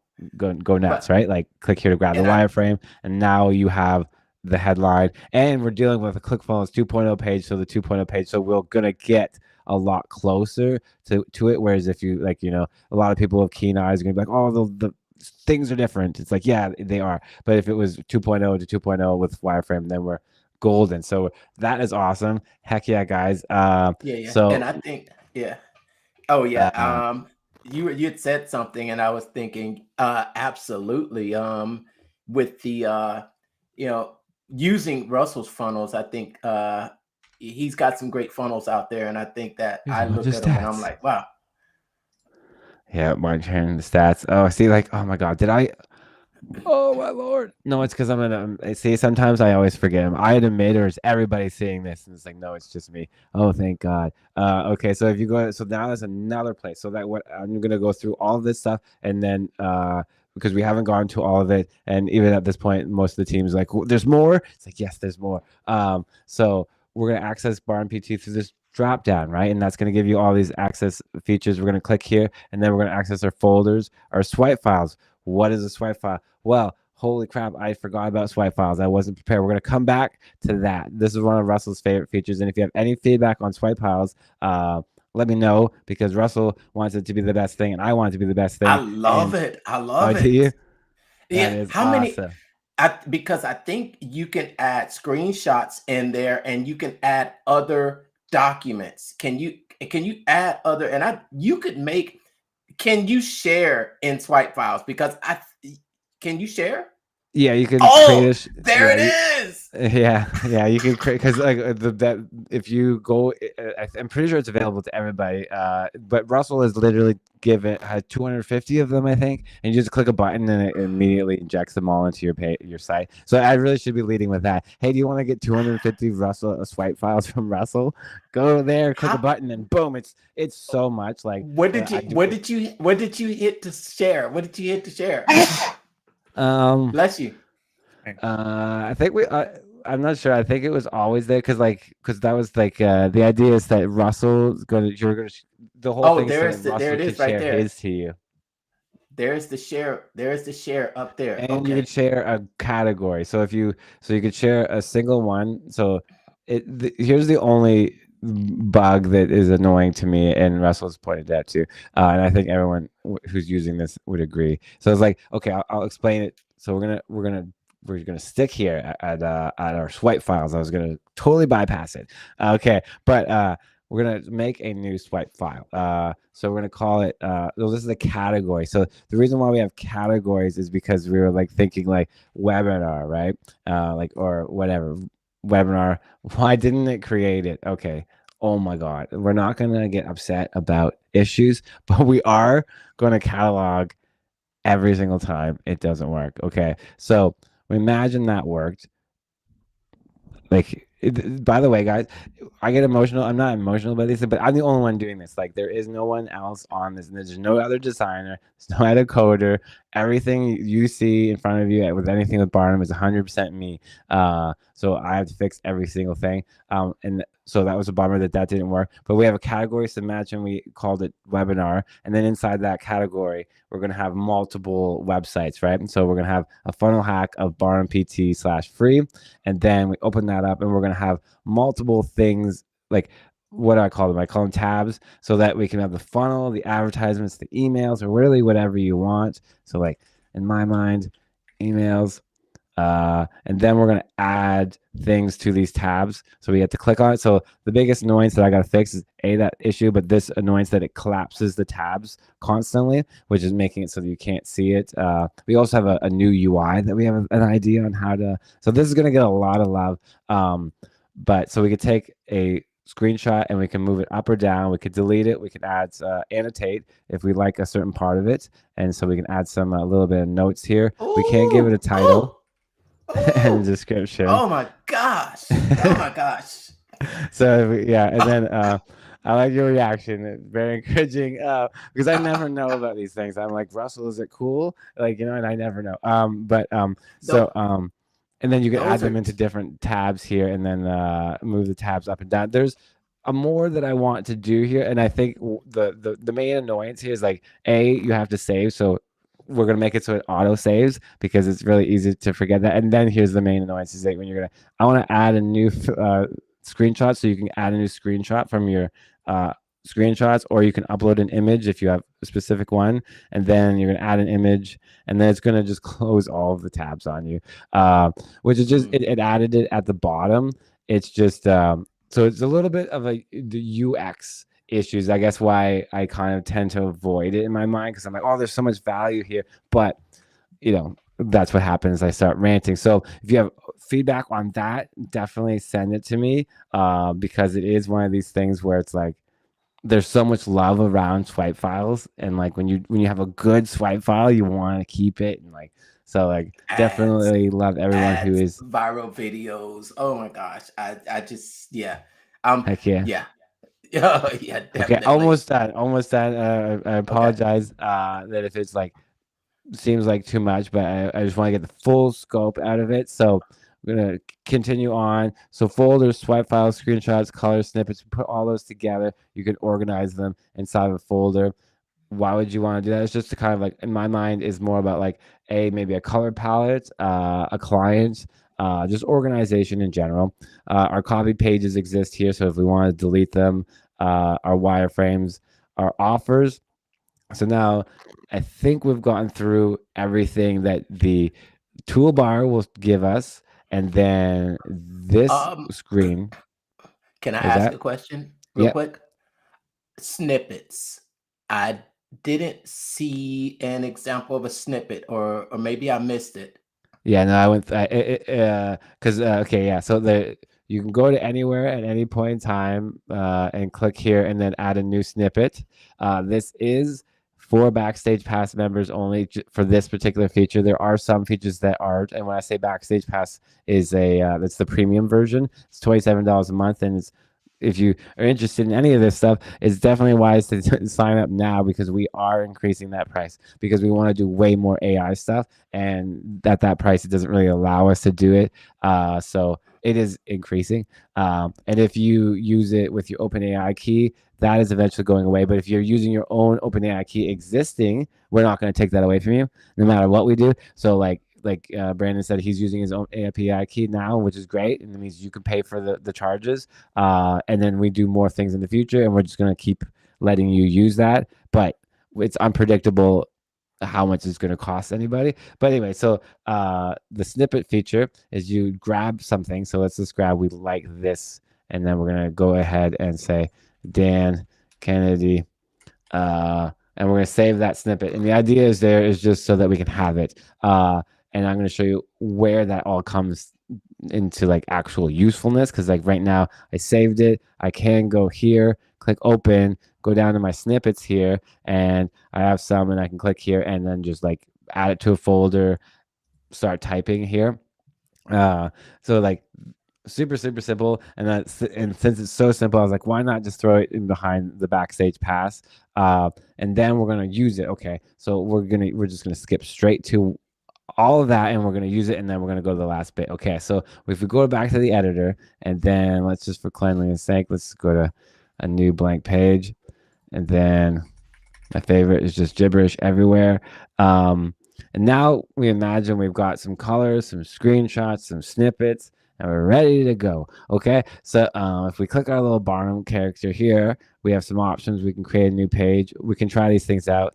We've looked at that. We have some templates if we want. We have some apps, and we have the tool belt. So the page history is gonna, every time you make a change on the page and save it, it's meant to save into the page history. I don't know why it's not doing that, but then you can revert back to it. Okay, so now let's go into we're gonna go from bottom up. So now we have the tool belt, and I'm sorry to say, but this is also for backstage pass members. So everything that you saw up to that point isn't, like, you'll find out real quick when you use the software if you can or can't use these things. But I was like, okay, so you can grab all this inspiration from the web, but then to actually use it when you want to use it in the editor, I was like, okay, might as well make that premium. So we, inside the editor, we clicked here, we clicked on tool belt, and now we have it open. So it's already open. It says, and it exists here. So the idea is that you can do your stuff, but you still have this open. And then we have our folder, and inside our folders, we have our screenshots, colors, and swipes, right? So I'm just going to go over to my swipes here, and I click on the swipe, and then I can open up the swipe, and it's in a slightly different view, but we're open to feedback, and then say, like, I'm like, okay, it's this image. This is the screen. This, I'm hacking this. So I'm like, okay, cool. Like, it just, instead of constantly going back between the tab and whatever, I'm like, okay, I'm doing it here, and then I can just look back at it and be like, open it up, and like, okay, so like, what, I'm funnel hacking at that point. I'm using the screenshot, but I'm putting it where it needs to be. In this example, it's a swipe. Same thing with here. I have a screenshot. I want to look at it more, but I still want to stay in the editor. I don't want to lose context of the editor. And then I'm in the editor, and I've grabbed some colors, and I need that color. So it doesn't matter. I don't need to demonstrate where to use it. But now I have my colors, and I can go ahead and click on copy a color and open it. Or, okay, it copied and opened it. I gotta make sure that doesn't happen. But copy, and then I can use it, or I can open it, and then I can use an eyedropper on the page to just grab a color on the page. I get the shades of the colors. Then I can also, oh, that's a different feature, never mind. But yeah, I can just get the color, and then I can save the color, and then I can just like have access to the colors inside of the editor. Same thing now with the snippets. Like, cool, I saved that snippet. Now I'm using it inside of the editor. Cool, now I'm going to take that and whoops, I clicked on a bunch of things, and now I can use it. Now the whole idea of a snippet becomes kind of useful, right? So now we're going to take our tools. Now that's where things get a little bit more exciting. So let's get rid of that. So our tools, we're going to do a color picker, which we just seen, right? Which is one of these tools. And then we have a contrast checker. So if we did this is the best one. So if anyone, you're designing your web page or whatever, make sure that everything is readable, like, first and foremost. So we can do that a variety of ways. Let's just check out, is this going to be readable? It's a gradient. So we're going to grab the background, and we're going to grab the font color, and we're going to see it's a big fat fail. So it looks like it would pass. Like, I look at that and go, like, that would pass all day, but no, it doesn't. So we can take it, and we can make it darker, and then that doesn't look good, but we got a pass and a pass. And we have a large text pass and a small text pass. So if this is considered probably large text, so you can almost ignore the small text and go like straight to the line. And like, that's going to be overall a better, higher contrast for majority of your viewers. So that's why contrast checkers are important. Box shadow. We're going to click on box shadow, and like, one of the fun things is it's going to feel like it's going to replace what already exists. So, but yes, we have a shadow inside of ClickFunnels already, but we do not have the ability to do multiple shadows. And what does that mean? So there's a whole bunch of presets here. But what is a shadow? So we add 2 shadows. So we're going to add a shadow. We're going to move it out to the side. We have a preview right here. It's a long demo, guys. And then we can do another one or clone it. But the reason why we do multiple is because to do a shadow and to do it like really nice and like the way the pros do it and who really think of it. Sometimes it's 7, 8, 9 different shadows to make it really stand out. Okay, so now that we got this cool little editor, and we want to apply it to that image. So we're gonna click on select, and then we're gonna go and why did that happen? Okay, the toolbar was open. The toolbar was open. I literally fixed this bug today, but no. So I'm gonna click on the page. Oh my god! That demo totally failed. Okay, so we're gonna go on to the next demo. Okay, so we're gonna need a grid. Some people like grids. You put a grid over the page, and this is something that with the theme is I'm allowing all the things that web designers do so that you guys can use it or anybody can use it if we want to do it as a grid. We can do it as a line, and then we can do this, and we can add the amount of columns, right? So like you'll get it, and it will line up to like hopefully to where you want it, so you could start to have a grid, and you can just basically leave that there and do it different opacities. So that's another tool we got. We have the image optimizer. So this works locally. So if you throwing images into ClickFunnels, just throw them through this first. It works through your computer, so it'll just take a big image and make it small, and then it will even upload it to your account, I'm pretty sure, because I figured out all kinds of hacks. Okay, and then we have an icon picker. You're gonna be like, well, what kind of icon picker is this one? This one's completely different because it's SVGs, and there's hundreds of them, and it's not the Font Awesome library that you have inside of ClickFunnels by default, so you just have more icons. Media mask. This one's pretty awesome. So if you want to take this image and like hopefully this demo works, we could take any image and we could apply a mask on top of it. And this is where things get a little bit more fun. So we can do the same thing with a video, but what is a mask on top of an image? What is that looking like? So we could take a shape, or we could take hopefully we have one here. Play button.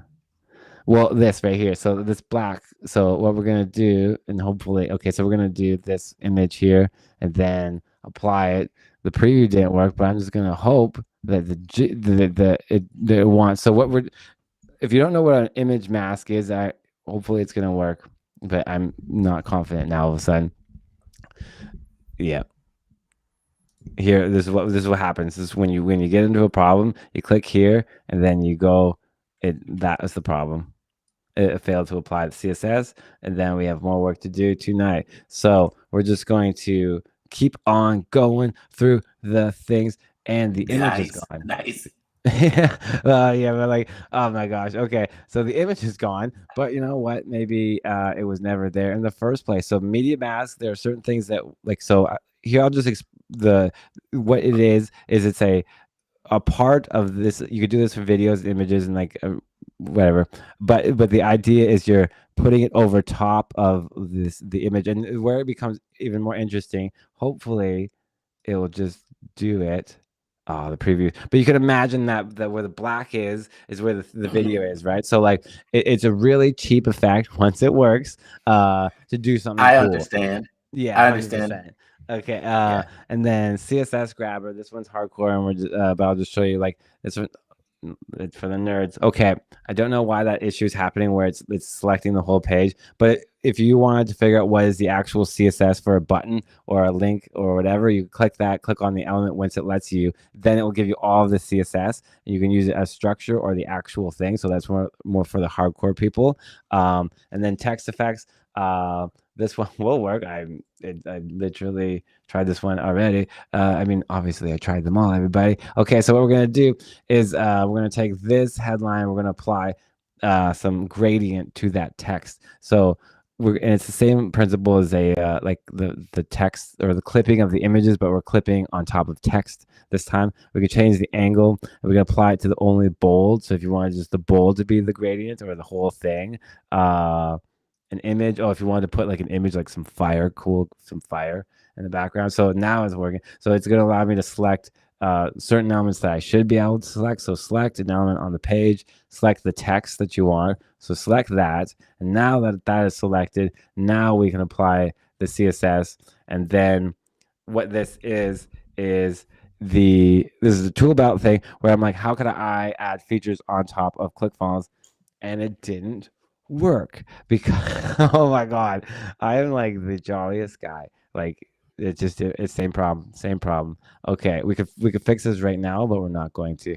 We're just gonna imagine that me talking for 30 minutes for a demo that doesn't work is that it does. Okay, so that's what the tool belt is, right? So the tools are bonus. These are just like a bonus. They're not really like, they're a bonus. And then we're gonna go to apps. Okay, and now this is where I'm gonna go I'm not gonna go hardcore in this video because I've obviously been hardcore, but this is where a lot of my attention is going to go in the future. And so what is an app? Is it's an addition. It's an element. You can almost think of it as something that you could add to the page, right? Like, so Facebook comments, TikTok embed, and then we can go over to like something more interesting, like a section, background, slideshow, same page, submit, auto updating, age, store hours, all kinds of little ideas. So what we're going to do is we're going to take one and we'll apply it to the page. So we're going to take this guy and we're going to make that, and I'm just going to make this guy bold, save that. So we're going to apply a typewriter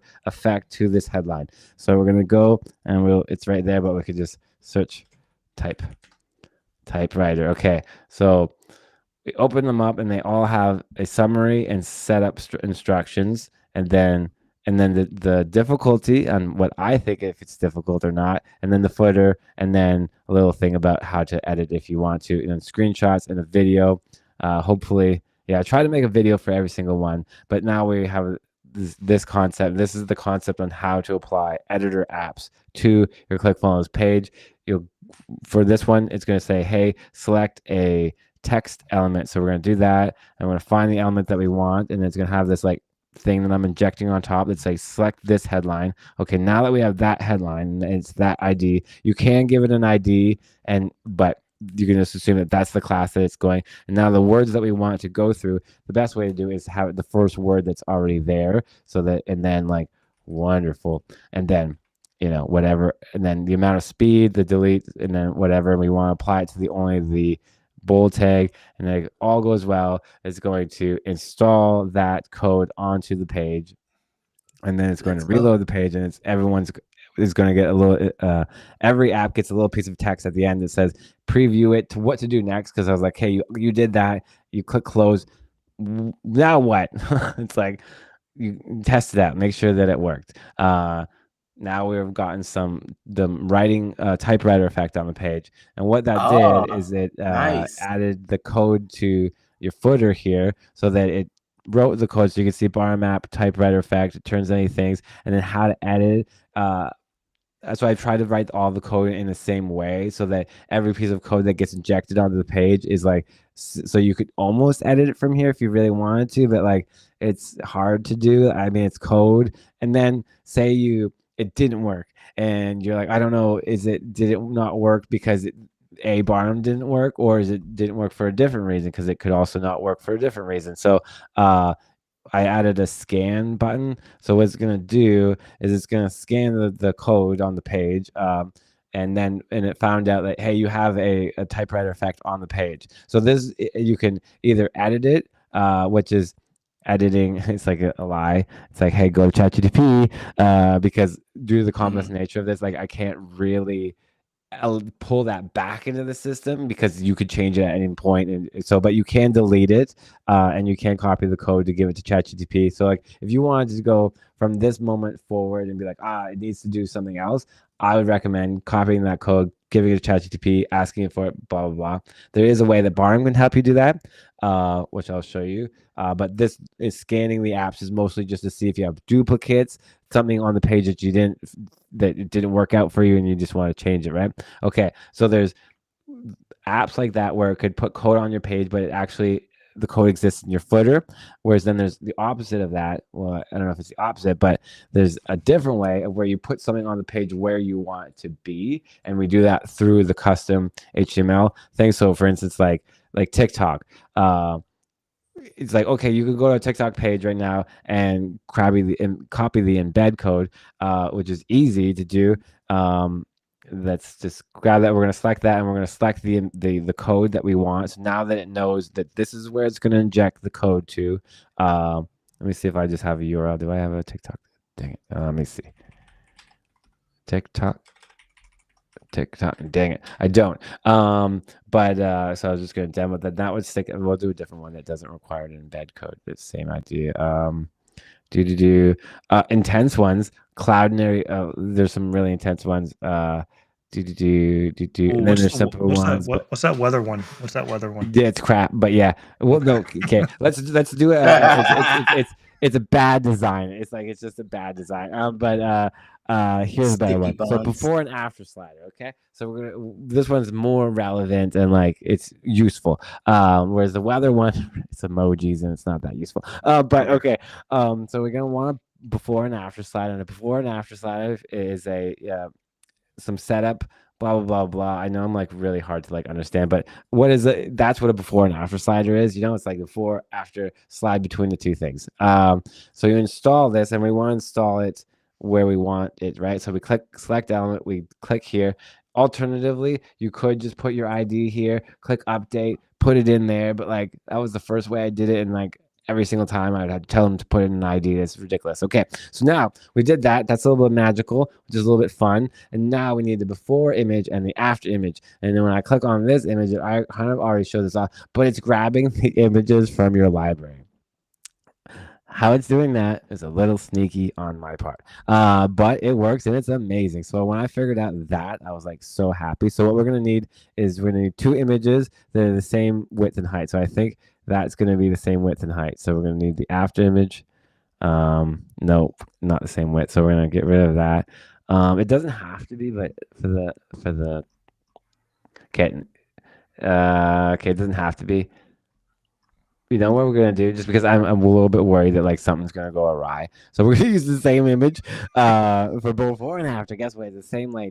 Why don't you just use like a dude and the chick in the circles? Yeah. Just use the dude and the chick in the circles. We can put it before and after images from our library. We can choose the handle color, the handle thickness, the border, and like this is where it becomes like a vertical, horizontal, shadow, and then icon or not. And this is where it becomes the editing experience.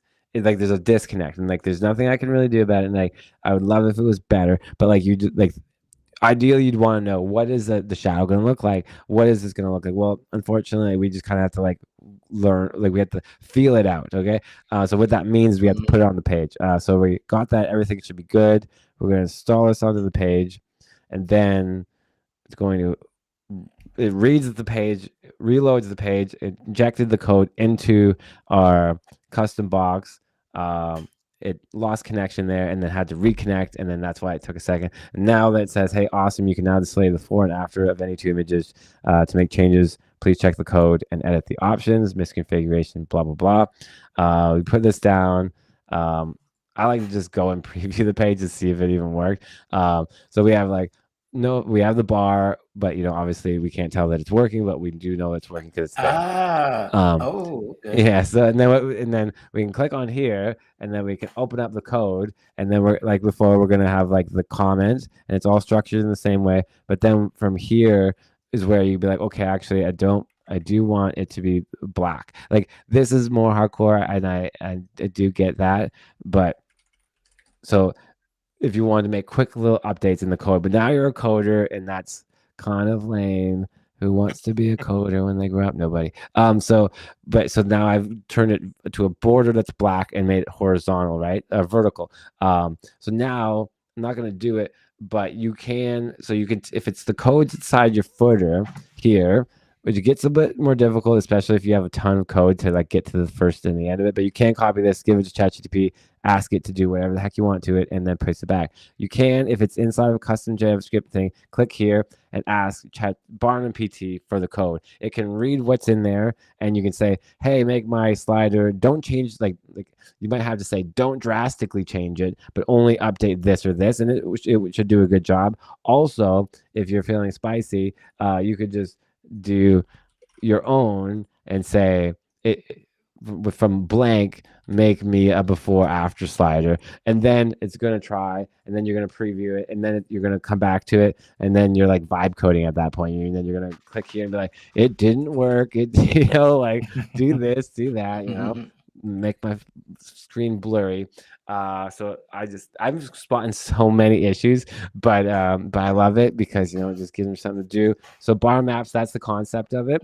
A lot of them, an intense one is this one. I'm not going to show it, but you put an image and a button So you select a button, you select an image, you add your cloudinary name, and then your custom type. And what you're doing there is you're allowing the user to upload an image, and then that image gets uploaded to cloudinary, and then that URL gets sent to or added to the HTML form or whatever, and then that's saved in your ClickFunnels. Like that's a more hardcore thing, and you can do the same thing with like file stack, but that comes from people like the question of like, how do I get my images into ClickFunnels? Very bespoke thing, but here's one thing that's like more hardcore also, same page submit. So what this app does is it allows you to save the form without going to the next step or redirecting anywhere. So what you do is you would click on the button that you'd want. So it's going to overwrite this button. At the end action, you can either show the pop-up, show or hide something, and you have to use the IDs. I'm going to add the selector there, but for now it's just IDs, or custom, which is like your own thing. But what a lot of people are doing here is like showing and hiding. Is so you add this, and then once you click submit, then it just shows, hey, thank you so much, right? It's like it's an anti-funnel. It's not a funnel, but like but the beautiful thing about that is if you're curious, I'm gonna do this real quick, blow it out, and then this is the last part of the demo of this. You submit it, and basically you're on the same page, but it just says thank you. Yeah, exactly. It just removes the button, and then it removes the button that says thank you, but the page has been submitted. Yeah, 100%. Yeah. Got it. So show me, hide me. Like we're not gonna do like a complete demo to make sure, and then I have to input. I just want to show you the code for anyone who's viewing, because a lot of people will come and like how do I do this? How do I do this? And like that's the alternate benefit of this is like, hey, if you're more inclined, then add the code to your page, and then come and look and like same page submit. Like, well, how am I actually doing this? And like this answers a lot of questions a lot of people ask me, and like it's like, look at this is all complicated code stuff, but then once you start to realize like, oh, you're doing this way, that way, okay, so if you're doing it this way, that way, then that means something over here is possible, and then they're off the races. So that's Barnum apps. With 30 of them or 26 of them, we have a whole bunch more if you want to add that in there, and we're so very close to being done. Like so very close to being done. The last thing is go to app.BarnumPT, which is you're going to see this screen. You go to install your backspace pass for affiliates. If you want, you put your affiliate links in here for BarnumPT, for ClickFunnels, and One Funnel Away. And what that's going to do is anyone that you send to ClickFunnels, to Barnum, it's going to have your affiliate ID for these ads. So those will appear at any time it says BarnumPT upgrade anywhere. It's going to have your affiliate ID in there. And to take it up another level, because we really want the affiliates to be number one, is you can upload an image and a URL and say that you're going to be a good person about it. And then everyone you send your ad's going to be above our ad. So it's going to show your ad in this sidebar above ours. Because really we want to be, so it's like the Trojan horse things. Like if you're going to promote this, we do want it to benefit you. So imagine you promoted this and you have your ad there, so whatever it is, and then now you have maybe 100 people, 1,000 people signed up for you, and you're like, I want to communicate with them. How could you do that? Well, BarnumPT for affiliates allows you to create a notification, and the notification will appear here. So when your affiliate is using BarnumPT and then you have something to say to them, if they click on this, it's going to wait 1 second, and then it's going to pop up this notification, and then the user is going to see, hey, you're receiving this message because of this reason. Click the link or hide it forever. So there's like the users who's the affiliate, the non-affiliate can say, I don't like this experience, never show me this again, or the people who are into the idea. So we have your own custom ads and your own way to send a notification to everybody. For the affiliates, you have to be BarnumPT Backstage Pass member to do that. If you're really confused and you really don't know, and this is your first time ever using a funnel hacking of any sort, what you can do is you can go and use a funnel blueprint, and this is the first and only time that you can talk to BarnumPT. You go here, you say, describe your funnel, and say like whatever you want to say about it. Okay, I need a funnel. And then we're going to start the chat. and then it's gonna start talking to BarnumPT, hopefully, like and then you need a funnel, awesome. And the reason why I did is because people going from one funnel away and then into Barnum and then into funnel hacking, and then a lot of people don't know what to do. They're like, "What? I don't have the funnel." So go here, start talking about it, and he's gonna constantly encourage you. What should I do? To get to the point and like come out with it and be like, okay, well, we need these things and we need these things and then we need these things. Okay. And then once he's gotten these things out of you, like right now, he's like, is it a book, funnel, webinar? What do you want? And then once he's got these things out of you, then you click generate. And then we're going to go to another one here and then just view the outline. And then when you click generate, it's going to generate this for you. It's going to give you like a main headline. It's going to give you a goal, audience, problem, solution, and you can edit this. And it'll save. And it's going to give you the funnel outline, the opt-in, thank you, sales, upsell, downsell. I'll give you the color. Oh my God, we haven't even touched style guides. It's insanity the amount of stuff it Oh says my out. God. It's give you the style guide, the funnel steps, your goal of that page. Your goal for this page is to capture leads and offer the 5-day free mini course. The sections, you're going to have a header, headline, body section, CTA, footer. That's your opt-in page. Boom. Your thank you page. It's the header, headline, body section. Boom. And then all the way down through your whole funnel, and then you can copy the prompt. You take this prompt and give it to BarnumPT in here, click here, create a new page, paste it in here, you're off to the races. It's not going to be the best design because I'm going to show you why that is. BarnumPT, click here, you can do sections. You can pick a section, and this is all the sections that BarnumPT has access to, and all of these sections are all described. So they're very simple, but BarnumPT knows that that's a paragraph on top of a text on top of an image, and the reason why you're doing that, and blah, blah, blah. There's all this description. So you click this, and you can add to the page as is, or you click this, go over here and write in a prompt that's going to fill in that. So if you look at these, then you'll start to understand how BarnumPT is like coming up with its pages here. Will it code a slider like in the prompt says, I want a review section, but it has to be a slider?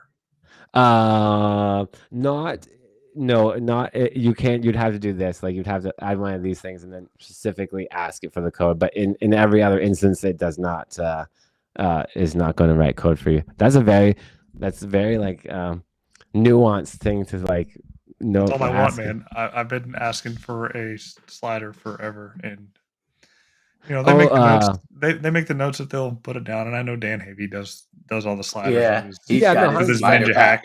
Like I'm like at the end of the day, like I do have there's 100 different sorry guys. There's 100 different sliders. There's one by Slick Slider here. And it's not like the greatest design or anything, like, but you can customize it and it's very simple. But like I don't want to and you can add ultimately, but like at the end of the day, from my position, is like if ClickFunnels came up tomorrow and said, guess what, we have before and after slider, I'm gonna happily delete this or keep it there. But like ultimately I want to, like the same thing with the audience is like if we could just like close this and then click here and then everything that I ever wanted was here, like 100%. So like I want an image slider here, I want all of that, so like part of it is to be like to get ClickFunnels to do it too, but there's that balance. But just I say that to say that I'm 100% on the side of like just give me the slider. So copy those prompts, copy the funnel prompts. We haven't even done the thing, but we're not going to show that stuff. And then that's to help you talk to it, get your funnel outline, put those into things. Then last thing, and we're going to be fully done, style guides. So if you don't know, in ClickFunnels 2.0 has style guides, and it really should be the first thing you do if you're serious about it in terms of like you're going to be making a lot of pages or your funnel. Because if you figure that out sooner, then it's just going to make your life a lot easier with this. So imagine the simplest way to do this is like you define a button once, and every single time you do that button, it's going to be the same throughout your funnel or any of your websites. And then you change that button to be blue, and now it's changed throughout out everywhere, right? And so with ClickFunnels Classic, all of us people, we want to redo every single button just because of our pattern of doing it. But this is the way to do it. With BarnumPT installed, you're going to get a lot of extra stuff happening inside the style guide that is not native. So the first thing that's going to happen is you're going to preview of your style guide in the corner here. You're going to see the colors, you're going to see your buttons and your text, and you're going to be able to generate a new style guide by asking BarnumPT for it, and you can change it between monochromatic, complementary. Here's some examples on like how intense you can get about it, or how not intense. I did have more options in there about type scale, but I don't know how intense things. So it uses a default type scale, and then when you click on colors, it's going to add labels to your colors. This is because the way that when you generate it, it's trying to give you order inside of chaos. So I really strongly recommend that you use those values for everything you do, so that when you start going through all of this, it all starts to make sense, because it's really, really, really easy to just not make sense in this case. So that's why those labels are there, to just give some order. We have the preview, and then if we up in the top right here, we have the default option in sales. We click on that, we can see a version of what your sales page might look like, and then we can click on these things to see the different styles of the different buttons, and the different secondary, and the different combinations of colors that you can do. So for the backgrounds, right? So that just a real quick high level. Am I even digging this? No, not really. Well, let's try some, like maybe a darker green. And then let's go over here, whatever. Okay, yeah, a little bit better, maybe. No, we're going pink, and now I could start designing my sales page or my style guide inside of here without going to it. And then you save this, and then it's going to update everywhere. And I'm sure there's more things, but let's just stop sharing the screen and shop. Okay, I did it. Oh my god, I started to feel real bad for you guys. No, it was all good, man. It's good to get a rundown, because I may have to resubscribe for some of those tools. Heck yeah. There's more coming. I was on the beta, and then I just never used it. So no worries. That was excellent. It was just I know we needed to start doing that demo a little bit earlier, though. Oh my god. Yeah, no. I do have something that's completely unrelated. Do you see my screen? Let's just end it with some fun here, guys. I know everyone left, but this is one of the funnest things that I've been doing. Where we got, so that's me and Barnum. I stick me and Barnum. Can you see my screen? Yeah. Okay, we got Barnum here. So I've taken Barnum and I've added him in every possible way. So this is for the help center.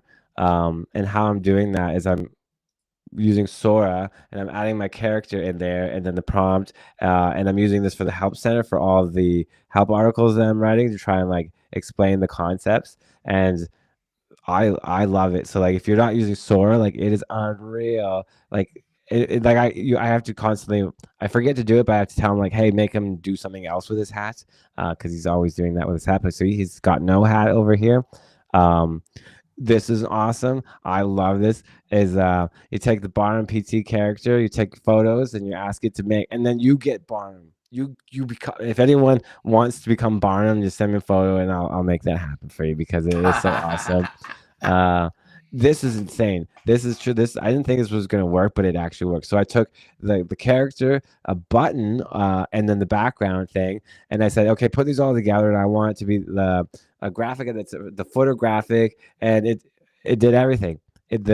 This is transparent, by the way. This is a transparent graphic. So all I had to do is just copy and paste this, and I got the character, the thing, and I asked for some green, and the text is perfect. Well, relatively, it's a little bit cut off here or whatever, but like, that's unreal. I'm not sure if I have anything more fun over here. I was basically sticking me and Barnum with all kinds of ones. So there's me and Barnum inside of a thing. There's one James that says, pick me. I want to be Barnumtized. Oh, nice. Yes. Awesome. I'll give you a bar. Oh, so like for icons, like basically it right now, Sora and ChatGPT with this new thing, you could take your funnel and make it so much greater. Like it's truly like, you ask for the background images, all that fun stuff. ClickFunnels, some money coming out of it, maybe just a Barnum coming out. I got some. Oh, it's gone now. But it's just more pictures of me and Barnum. Yeah, awesome. I was gonna show you this one that I love. It's where it's Barnum's on the screen, and then I'm at the computer, and then it switches over to Barnum's at the computer, and I'm not at the computer. It's like that's really what I'm trying to do. Is like be like, hey, computers should be for computer people, like AI should be doing the computer thing, and what are we doing as humans now? That's the Awesome, question. awesome. Well, if you stuck in there with us this time, we're almost at the 2 hour mark, so Yeah, we're gonna crazy. have to. Yeah. Yeah, so it's oh man, been an absolute pleasure having you on, Wynter. We'll have to have you on again to go through some more, but for now, we've got to say goodbye. All right. Yeah, 100%. Okay, thank you guys. Pleasure, man. Awesome. All right. Check out in the comments for all details to get that Barnum PT going. Take it easy. See you next week. All right, take care.